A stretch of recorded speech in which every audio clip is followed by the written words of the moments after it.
o božanskoj blagodati. U manastiru Miljkovo sam najednom osjetio da sve volim.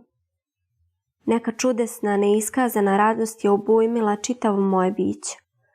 Osjećao sam neki neiskazani mir. Sve volim, a više ne umem da se naljutim. Žalim sve što strada. Svakog trenutka sam bio u stanju da se zaplačem radi ljudske nesreće i patnje. To je tako trajalo dok se nije upokojio blaženo počivši iguman Amvrosije. Blagodatno dejstvo koje se dobije besplatno traje sve dotle dok je pažnja čovekova iznutra sjedinjena sa Gospodom. Čovek se trudi, radi, sve Gospodu radi i gleda svuda Gospoda, u svakoj tvari. On je svuda. On je život. I svuda je pokretač života.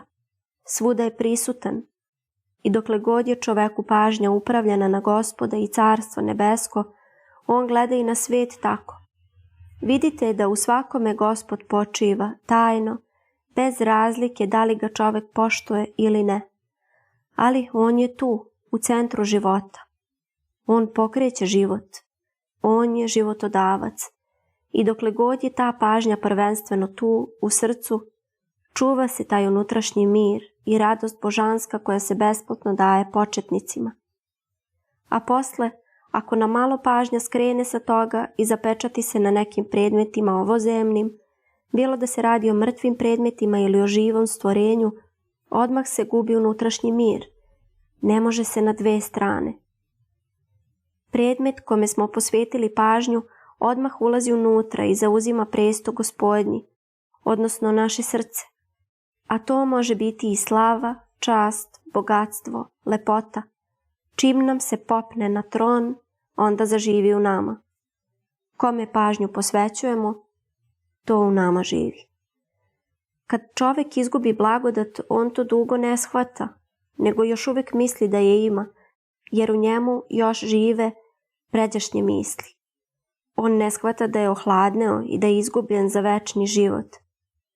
Iz svakoga života možemo naći nešto poučno. I kod najvećeg razbojnika i kod njega ima nešto dobro.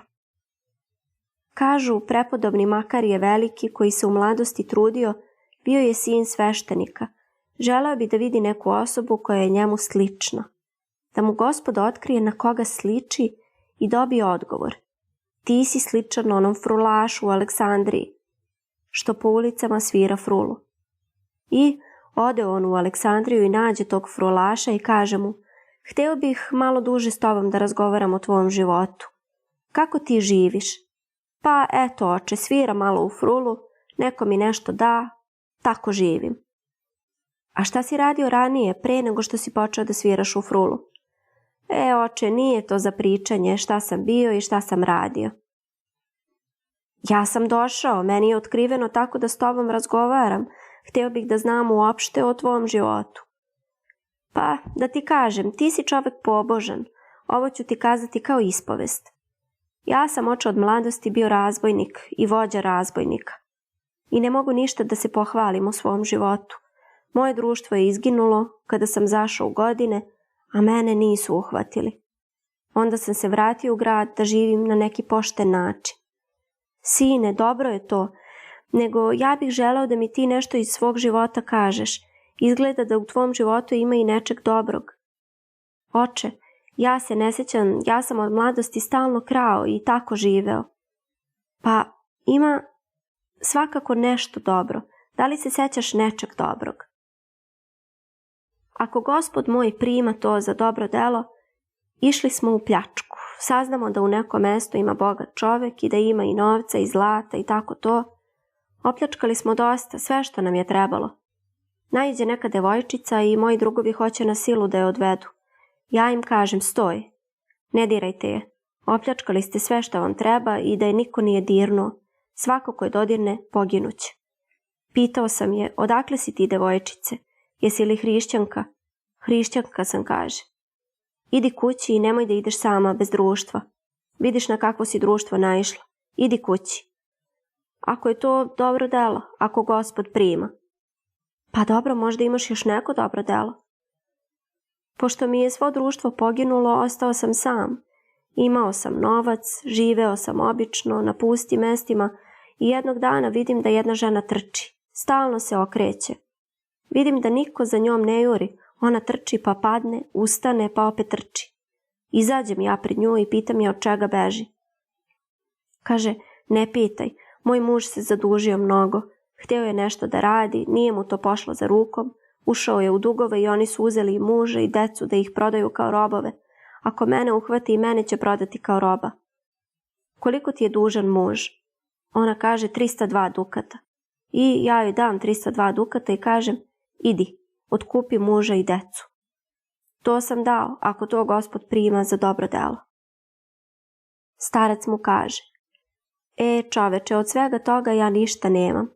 Jeste da si sve mnogo nagrešio u životu, ali ovakva dobra dela ja nemam.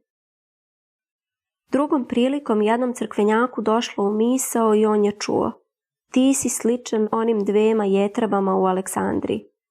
Pronašao je jetrebe i pitao ih kakva dobra dela imaju. Mi smo u zajednici, živimo, radimo u kući šta treba, mi ne znamo kakva dobra dela imamo, radimo tu i gajimo decu. Živite li moderne živote? Pa kako moderne kad mi sa muževima ne spavamo? Kako vi živite, vas 2 među sobom? Mi smo kao rođene sestre, nikad se ne svađamo, kao rođene sestre i još bolje. Prema tome, ako Mirjani nisu u stanju da postignu revniteljstvo jednog pustinjaka, zato su u daleko većoj mogućnosti da putem svojih dobrih dela dođu do Božje blagodati. Ovom prilikom, dakle, Bog nam ukazuje da svako ljudsko biće prema svojim sklonostima ima priliku da zadobije Božju blagodat.